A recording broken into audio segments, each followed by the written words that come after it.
grab a drink, because this is Hangover Time.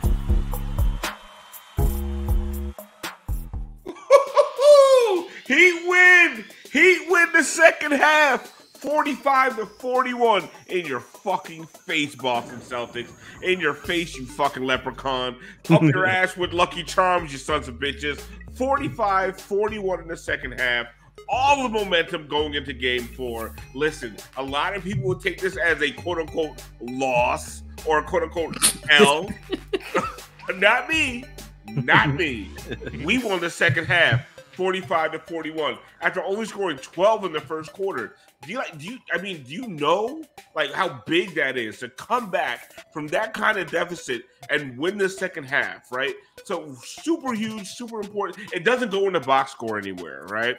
It doesn't, right? Neither does Patty Mills being the only player plus on the Heat tonight. Oh, and Orlando Robinson. Those things aren't important. But Heat win the second half. All the momentum going into Game 4 at the Casilla Center. Take me out, Brass. Woo-hoo! Tell you boys, got them right where we want them. Woo! Yeah. Love it, man. Momentum. I mean, they everything. shook. They shook up in Boston right now. Man, you swear they was trying to integrate a school in that motherfucker. They are shook. Man. You swear a black person was trying to vote. They are shook up in Boston. I swear to God. Payne Pritchard called Caleb Martin the N-word today. I don't know if anybody saw that. I saw that. Just today? I called Duncan it too. Payne Pritchard was actually the fan in Indiana that called Halliburton's brother the N-word too. He's been really big. I thought he called Tyler Herro the N-word, which, Anyway, I'm Alphonse Sidney. I'm Alphonse Sidney, a.k.a. Alpha954. Welcome into the Miami Heat Beat post-game show. Hangover Time. We are going to have a good time tonight, no matter what. If you're watching on Twitch live, we love you. Thank you so much. Schmeathan says we don't have peppers, but at least we have cheese tetas. Yes. Hey. Calling me fat? If you're watching live on Twitch, thank you. Go ahead, send us your subs, your bits. I forgot what all these things are called, but the subs are always appreciated. If you're watching the replay on YouTube, we love you as well. Go ahead and hit that like button, hit that subscribe button. The YouTube views have been off the chain. And if you're downloading the podcast, we love you the most because that's where we make all of our money. Brass. Yeah. Let's find out who kicked our ass tonight.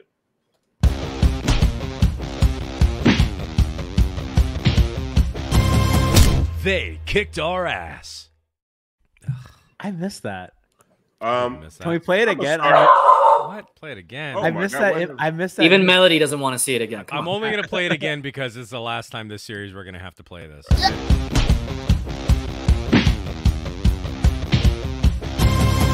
They kicked our ass. I'm glad that you didn't have to redo the imaging. There was like a Max or a Gabe in there. Thank God. I'm so glad they don't want to trade for players on this team anymore. I remember Kelly was my favorite because Kelly got kicked. Kelly was the best. Yeah. Well, I'm going first because what Fig said, he threw it out there. And I'm going to say, Caleb Martin, you son of a bitch. You son of a bitch. Like, you had me out here. You had me out here praising you last game. I've been shitting on you all year. And all of a sudden, last game, you turned into ECF Caleb. And now you turn right back to a fucking pumpkin. I don't even know what his stat line was. Let me go look it up real quick. Caleb Martin was 5 points, a -23, worst on the team, 2 turnovers, 3 rebounds, 2 assists. Like, holy shit, Caleb. Like, and he was just doing the Caleb shit, like where he got knocked out of bounds on a foul call. And he didn't get the call, so he just sat there. And then Tyler Herro, instead of getting back on defense, decides to go help Caleb up. And now there's a 5-on-3, like just complete run out. Like, what are we doing? Anyway, that too cool for school shit was back with Caleb. Caleb, get your shit together. Take me out, Brass. Like, I'm like, bro, you are on thin ice with me. Real fucking thin ice. I need to do something with my camera. There's way too much headspace. I don't know what was up with that. There's way too much going on. Anyway, Moose, Who kicked our ass tonight?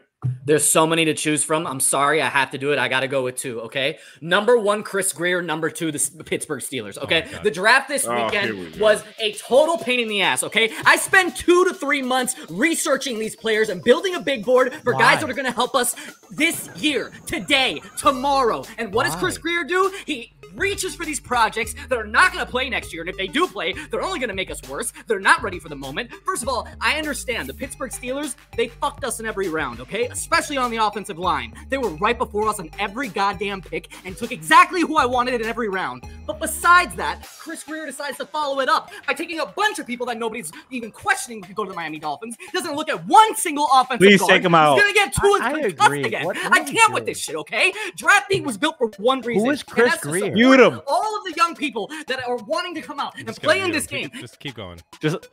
Yeah, lower him out. All right, let's just go on. Who is Chris? I literally have no idea what he's talking about. Who's next? Just let him do his thing. Who cares? Yeah, G. First of all, I don't know what that was. I have no idea who any of these people are. But go ahead, G. Who kicked our ass tonight? I'm gonna be real. Spo.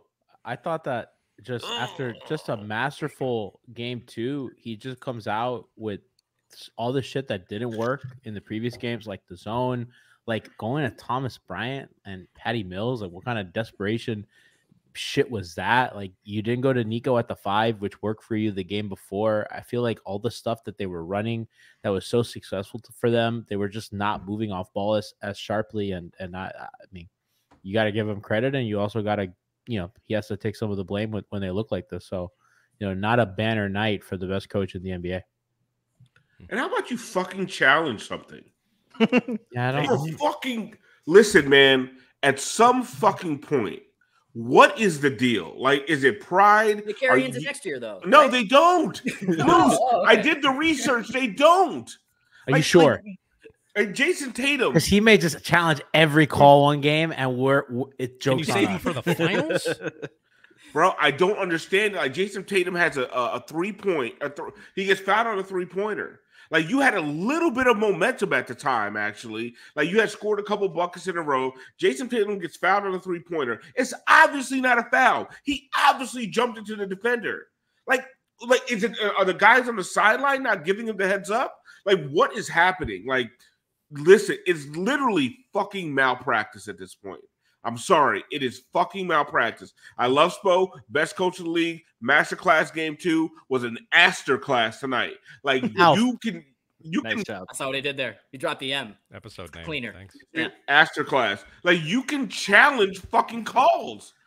Like, why are we not giving Jay Rich an iPad with the Bally broadcast and be like, Coach, you should challenge that? Because that's your problem. It's Bally. You put it on Bally, they have no idea the game's on. They have no idea what's going on. They're showing fucking Orlando Magic replays on Bally. No, Stan Van Gundy even said it. Yeah. He said it. He goes, "Why are you not challenging this?" And then there was another play later in the stretch, I believe in the second half, where Van Gundy again said, even the bench is saying, "Coach, you might want to take a look at this."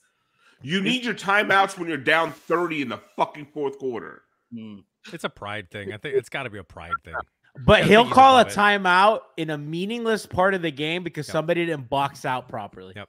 Oh, like God forbid Duncan and his fucking fractured back misses a fucking rotation. Timeout, take him out of the game. Let's get some Patty Mills minutes. Brass, who kicked our ass tonight? I mean, talent. I don't know. I mean, listen. Luck was it? Luck, not Andrew Luck. But I just think, like, listen, we had a franchise amount of threes in the last game. This was the Boston just got lucky. Boston just got lucky tonight. That's all I can say. Like, the Heat went cold. Shit happens, but they'll be back to normal next game. And also, like, I will say Adam Silver. Adam Silver was in attendance tonight. He's not in attendance at a lot of these games.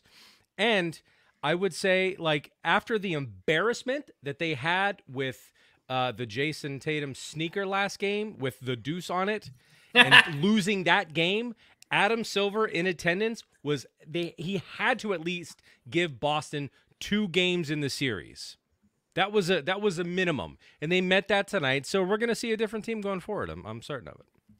I'll tell you the other big thing that happened tonight was turnovers. Like, you forced 5 Boston Celtics turnovers for the game. You're not winning like that. Like you just aren't, right? And it's like, and Franky, I'm sorry, I'm not gonna go into breakdowns yet. Franky, tell us who kicked our ass, and then we'll kind of talk about like what they did defensively and where they kind of changed things up, and it didn't really make a lot of sense. I'm gonna say Jimmy Butler. He said at the timeout that we were gonna go up 2-1, and the run started right from that fucking immediately moment. The moment he spoke that into existence, the basketball god said, "Who? What? You can't even make it into the basket, my friend." Yeah, Jimmy, you can't be trying to get cash checks that the Heat are gonna have to cash. It was ridiculous effort, everything. I've never seen a Heat team this poorly execute on offense since like 3 days ago. Tiana says, by the way, I watched The Town for the first time. Terrible, boring movie. I have breaking Correct. news. My energy lady texted me. She said, "Don't sage." She's like, "The energy's not the problem. They'll fix it."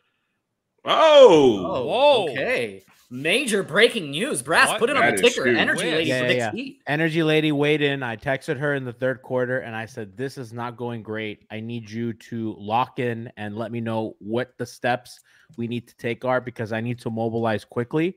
And she got back to me just now, said, "I've thought about it. I've done my spiritual things and no, that the vibes and the energy are not the problem." Again, she knows nothing. She doesn't know who Jimmy Butler is. No, this is great.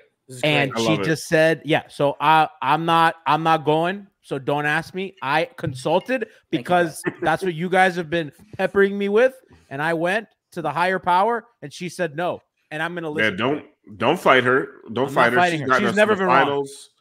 She got us in the finals. She does a. I mean, that doesn't mean we're gonna win, but that just means that the energy is not the issue right now, and they have the tools to solve these problems. Unfortunately, the talent might be the problem. I think your energy lady's saying, "Code red, motherfuckers. Let's fucking go. Let's do this. We're so fucking bike." Take somebody's fucking knees out. What are we doing? Gee, do me a quick favor. Just text her really quick. Ask her about the energy around Chris Greer's draft. All right, done. Get him out. Get him out. Get him out. Can't do it. I will say this regarding the Code Red thing. Like, if you're gonna listen, Bam, if you're gonna be called like a dirty player, Caleb, if you're gonna be called a dirty player, just fucking be the dirty player because they're calling you that anyway. So just fucking go all in on it. Make it work in your advantage. I'd be kicking motherfuckers in their neck at this point. Embiid should have fucking his career should have been ended from that fucking last game. And there's no punishment. You're good. Go for it. I'm throwing elbows and temples. G. Yo. Whoa. Brad. What? Wait. Too soon, bro. Oh my God. Too soon. You said it, not me. Sorry. You brought me back in at a weird time. Anyway, G. Speaking of temples, G. Garrett Temple. G. We built a temple to Spo last game. You see how I just switched that up? Transition. Hey, nice work. We built a temple to Spo last game.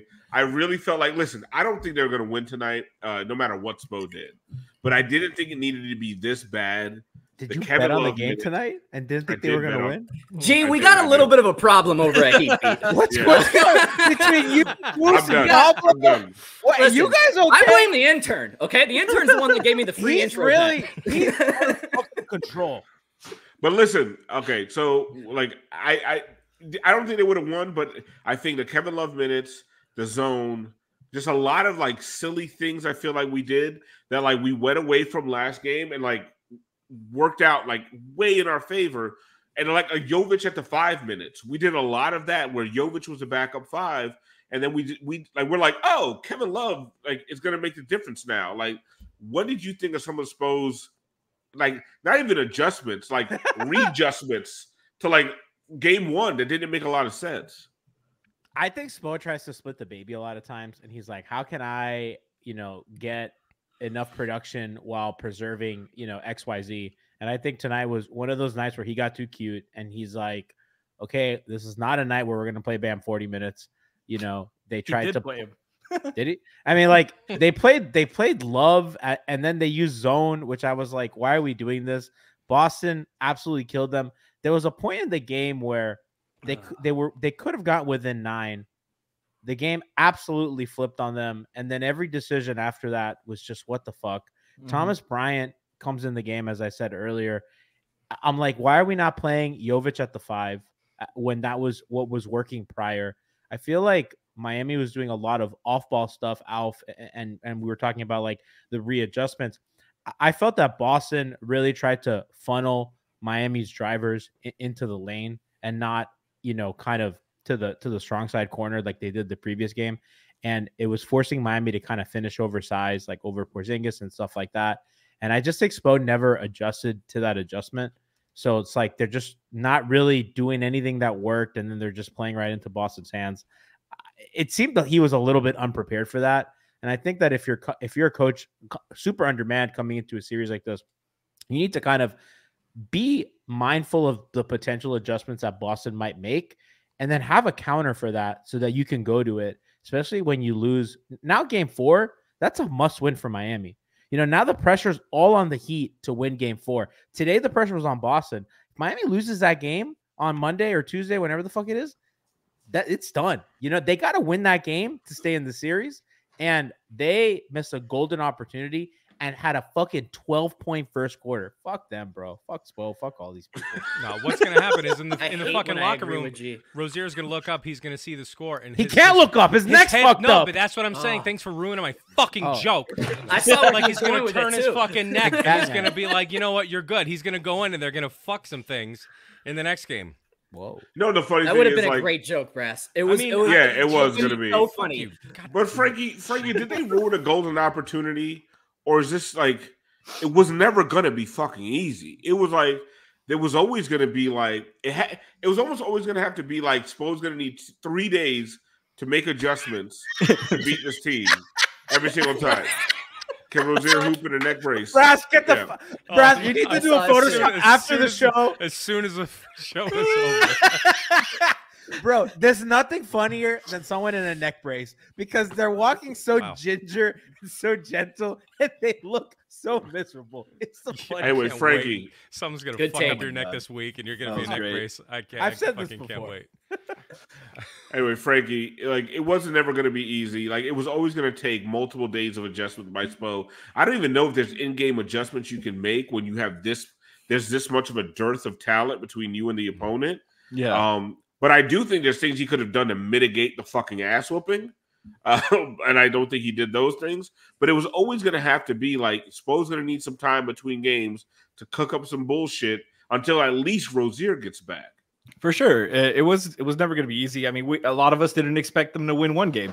And they were here. But they didn't take things like the negatives away from that win enough. They won that game despite Boston going on like a 9-0 run as soon as Kevin Love went into the game and they were running zone with no Tyler or Bam in the game. They didn't learn from that. So they did it again. They, like G said, they tried to split the difference. They tried to survive with no Tyler and Bam, give him rest at the same time. If you're so adamant on giving Bam rest throughout the game, why are you playing him 39 minutes in a game that wasn't close in the second half? I do not understand that. If you're trying to save him for this, like save him now. Today's the game to save him.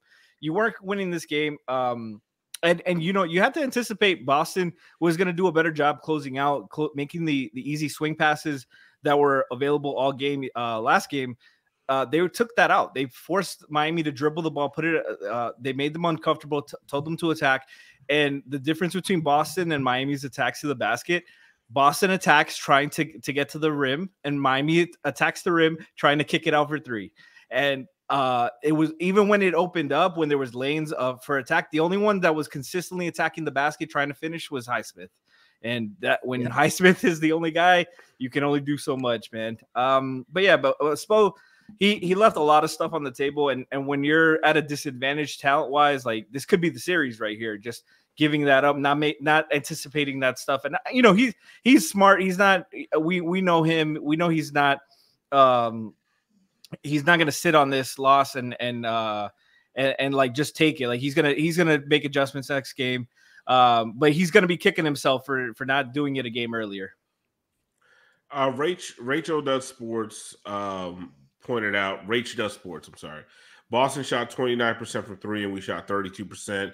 We could have won if we weren't playing like assholes. Like Moose, I mean, you held Boston 104 points. That's Siobhan. The number one offense in the league. And then, but we've said it. I mean, like, listen, anybody who's followed most of us on Twitter all year said the problem with Miami ain't the defense. Like, it would always be hilarious to me. The Heat would lose like 102 to 97, and if someone would mention the defense, and I'm like, it ain't the fucking defense. It's an elite defense. The defense is the only reason why we're here today. The problem, they cannot score like a modern offense, and it reared its ugly head tonight. And listen, it's going to be exacerbated by the absence of Jimmy and a guy like Tyler Rozier, two guys that can get to the line a little bit. And two guys that are scorers. When your best bet is Tyler Herro to score, he's inconsistent. Nights like this happen, and you score 84 points in 2024.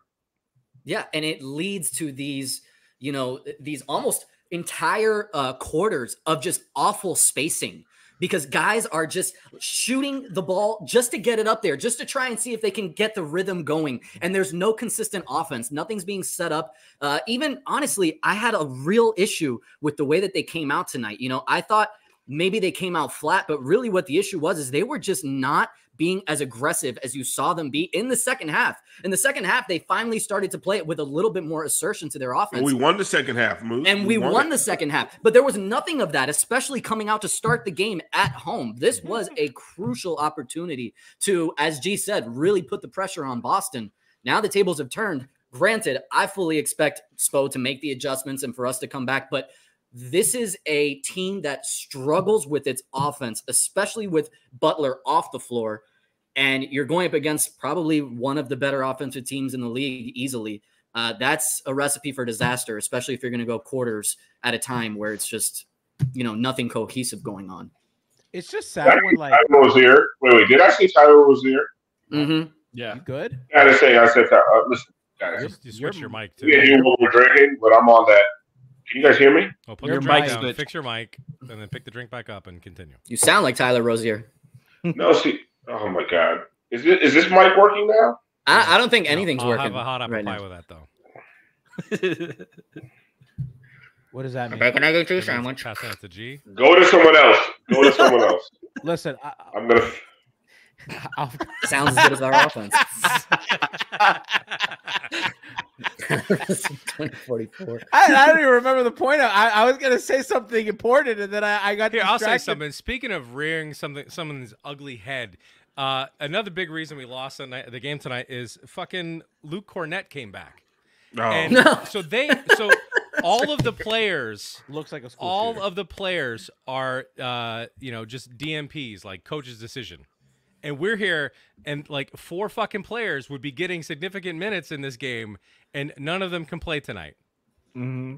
So that's who fucking kicked. Missing DeLon like really sucks. Huge. So huge. I think you missed kind of his defensive like intensity. I just thought Miami was not showing enough bodies, and I'll watch the film tomorrow, but it kind of felt like they were putting. We don't have enough bodies. We played Patty fucking Mills, bro. Right, but that was already the game. The game was already lost when that happened. Sorry, go ahead, Brad. Important to know that would why. be a good segue, right? Yeah. To what? We're so back. Just roll it. Just roll it. This is the Heat offense. I want this show to be over. Just go.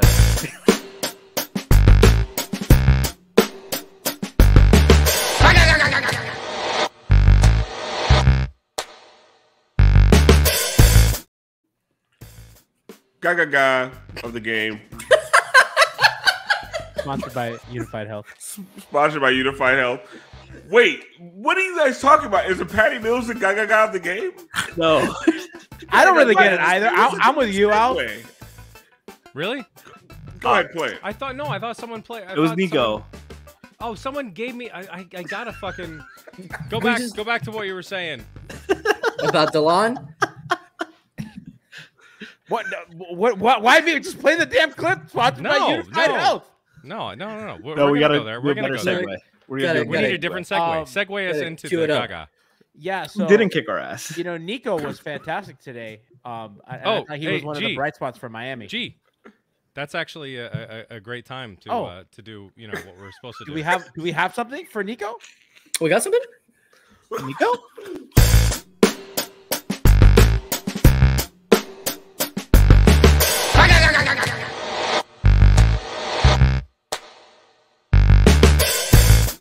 That asked if we're drunk tonight, and what are we drinking?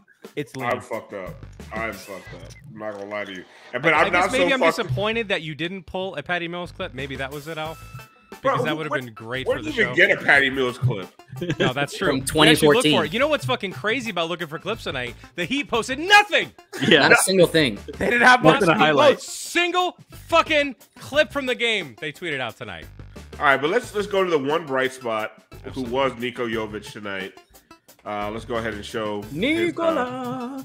A beautiful and one with the Euro step apropos. Look at that move. Lovely. Stayed at Holiday Inn Express. I still had hope at this point of the game. Yeah, I think that was like the first quarter. The second quarter, there you go. But then we were like, enough, Nico. Let's get Kevin Love out there. Let's go to Kevin Love in a zone defense. Yes. We need some Thomas Bryant. A little Thomas Bryant. Listen, I actually called for Thomas Bryant I know on you Twitter. did. Crazy. No, but here was my thing. It wasn't I was calling for Thomas Bryant. I just didn't believe that Spo would play Jovic at the backup five. So it was like, listen, if you're not going to play Jovic at the backup five, at least maybe try Thomas Bryant, because this is not a Kevin Love series. It's just not. Like, he just can't switch. There's nobody you can hide Kevin Love on. And like tonight, you couldn't hide Tyler Herro on anybody. No. Like, they were abusing that motherfucker. Like, it was rough. Like watching. They were abusing Thomas Bryant too. They went right at him the second he came in. Yeah, but we already know what's going on with Thomas Bryant. That was deflating. If they would have lost tonight, fine. But for Tyler to have the game that he had after the previous game, there's like you don't have that momentum that he would have. If he could have had a 30% better game today. Absolutely, I feel that way about the entire team. I said take the points. I thought they were going to cover. Well, Name is Zay in chat says, "Don't play Duncan next game. His back is on fire." Dude, he was freaky tonight. I know. But one thing I will say, when he was out there, like they were getting some things to the rim because they're still scared to death of him. Mm-hmm. Without Duncan, here's the thing. Boston made a gamble last game that Caleb Martin, Haywood Highsmith, Jaime Jaquez. All these guys are not going to be able to be prolific from three. And they were. We all know. We've watched the regular season. These guys are not prolific from three, right? So if you don't have anyone, those guys are not going to keep a defense honest. Like, they're going to just let them shoot, and they're going to do what they did tonight. And they did run them off the three-point line a little bit, but it's not – the thing is you don't have to even run at them that hard. If they don't have a lot of space, these guys are just gone. Like, they're not going to shoot. Put Duncan out there in a wheelchair for the gravity. And Crypto in the chat, I agree. At some point, like, you just need him out there to keep them honest. But what I will say is he can't move, guys. Like, no, it was evident today. There was one moment where you saw him try and come off a pick and then go back to his spot. And I'm telling you, I saw him do one of these, kind of as he's running, like just stiffen up. Oh, been there. Felt bad for him. It really made me think of Mike Miller, man. Like when your back stiffens up like that, you just cannot move. And for guys that are shooters that need to be constantly running back side to side, it's a recipe for disaster. Yeah.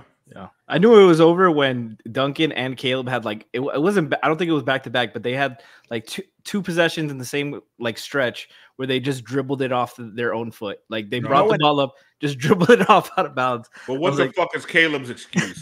Dude, you know when I knew it was over? When Caleb missed a foot on the line three. No, he didn't miss it. He made the only one he took. He took one that he missed. Nah, his foot would have. I'm telling you, no. Because when the shot went, there was one that he took. I saw one that went in. I don't remember. You're a fucking liar. You're a liar. You're a liar. Caleb Martin has never missed a foot on the line. Fucking three. I saw it today. You son of a bitch. What you will not do is come on this show and lie about Caleb Martin foot on the line. Caleb Martin foot on the line is the greatest basketball player that's ever lived. Has never missed that fucking shot. Not today. Michael Jordan wishes. he could hit long twos like Caleb Martin. But anyway, guys, so I'll go around the horn because honestly, I want to keep this. I wanted to keep this about 20 minutes shorter than it already was. Please. What has to happen next game, G? Jimmy has to stop fucking cashing checks that Bam, Tyler, and Spo have to cash. Shut the fuck up, bro. Right. Be a troll and have fun with your hair. Don't fucking be like, we're winning this shit. It's gonna be up 2-1 after today. I'm like, dog, what are you doing? Get out of here. Why are you doing? He's being Draymond Green to Steph. You know, like Draymond be talking shit, and Steph's like, bro, shut up. Guess what's I gotta cash that check. And he did that today. Jimmy, starts with you, bro. Shut the fuck up. Just be quiet. Just go on the sideline and be funny. Just don't do that. It was a little weird to see him go in front of a mic and be all smiles, though. Like, I don't know. There was something that was a little off about that. I'm surprised that he'd allowed it, frankly, because they usually shut that shit down. My favorite part of that was Stan Van Gundy uncomfortable with the hair and says, I don't have enough hair to do that. My son pointed out that's hilarious. It was very funny. So many Photoshop ideas tonight. So put Stan in that haircut. Oh my god, we need that. So my son pointed out tonight when he saw Jimmy's hair when he had that courtside interview. Has he ever won a game when he's worn that hairdo? Because my son thinks no. Jimmy? Yeah. I don't think he's ever worn that hairdo in a game. Maybe or at least in styles attendance. like that. He did that early on, like early on in the season. Did it for like a game or two. My son pointed out is like, was it the Washington game? I don't know, but it's I don't know always why it might it's have been my the 12-year-old Washington son to game. know. I mean, it's always in between braidings. Like that's because I know I've seen him play games, not necessarily with that, there was Mickey that Mouse one style. that he had like the half. I know black hairstyles. That's not what I said. I'm uncomfortable. I'm completely uncomfortable with this panel discussing this. By the way, I just wanted to. I tried calling it out. Brass's son bringing it up. I'm uncomfortable with the whole Come thing. on, wow. Listen, I'm fucking. Did you come? Come after my fucking son, you dickhead. First Caleb's 3 foot on the line. Now Brass's son's. Unbelievable. Fucking. I was waiting for Moose to ask if he could touch Alf's hair. No. Oh my god. No. Brass. I'm sorry. 2-minute major. Moose, I'm taking you out for that too. Brass, what do they have to do next game? Let's get off of the black hair. Fuck, I gotta rearrange the fucking tiles. That's for sure. What do they have to do next game? I mean, don't come out like dog shit. Just come out. Listen. Damn it, Frank, you took mine. If you're not playing like a full 48, with all your energy, whatever. But if you could simply rearrange the minutes of your rest, it can play out differently in a game. But you cannot just sleepwalk on the court. Yeah. For the first Especially, 5 minutes of that game and just get outscored like a motherfucker. They're too good at shooting the basketball. And you clearly are not. It's just it's just maddening because if they had come out, if they had hit them strong, maybe end a quarter in a tie, honestly, things could have played out very differently. But it's so crucial at that point. Frankie, honestly, it wasn't. The first quarter was one thing. Somebody says Lakers getting swept will make this night a little better. It will. But Frankie, the first quarter is one thing. The second quarter, 42-27. Yeah, the first quarter there was good process. There were some frustrating decisions and stuff, but you felt like they were just missing some shots there. They were a little out of rhythm. But second quarter, man, they got punked. It started with the no Bam Tyler minutes, that the zone that was an immediate Celtics run. That was Duncan and Kevin's last minutes of the game, and they had no response from there. You got them out hustling you for offensive rebounds, tip outs, attacking, getting everything they wanted inside, and the fight wasn't there. And Derek White is a piece of shit, by the way. He is, man. I fucking hate that guy. It's his face. It's his head, man. His head is shaped so fucking weird. And his fucking, honestly, he shaved his head and all went to his fucking eyebrows. Yeah. He is so fucking misshapen. I thought he shaved his head. I can't talk about hair anymore, so. I think it would look better. I thought it would look better. He shaved his head, but he has the worst, weirdest fucking oblong head. Yeah, he looks like Roger from fucking American Dad. Yes. Oh my God. Yes. Brass another by the photo way, I got some work cut out for me. But no, first of all, but honestly, that Miami guy, Heat movie. yeah, play the fucking Spo's got to make adjustments, and so does Brass for Monday. But listen, Moose, I could ask you, but you don't know what the hell they got to do next game. It's a lot of things. Listen, I think it's not just one thing that they need to change. This is, we're dealing with a significant opponent here. As much as we hate to say it, because I fucking hate Boston, but it's a legitimate team, and they are the #1 seed for a reason. So it's not just one thing. I think we obviously missed DeLon. Hopefully everything's okay with his family and we can get him back for the next game. Spo needs to make his adjustments. I think Brass, you absolutely nailed it. They cannot start off cold. I mean, you cannot do that against this team. And I think the biggest thing that they really need is they need to reach out to Dwayne Wade and see if he still got, a game in him or two. Come back and be a Heat lifer for just one more fucking game, one more moment versus Boston. Moose, they still have his bird rights. That's what I'm saying. That's what I'm saying. Like, just come back. Damn. Come on. Sleepy Pat, bro. Sleepy Pat. Well, listen, I don't know what they're going to do next game, but they got to do something to get themselves riled up. They got to get something going, Brass. Something needs to happen. You know who I need? I need Tyler Herro to step the fuck up. I need him to say something to his teammates. Maybe it's Bam. I don't know who it is, but they need to step the fuck up. Tyler Herro needs to say something, Brass. I'm not scared of being the competition any more than you were when you lined up across from a superior team. Yeah, on paper, they're a better team. Right. They have all the assets and resources and we don't. But let us get on the line, boy, and see if that factors in. I guarantee you it won't. Wow.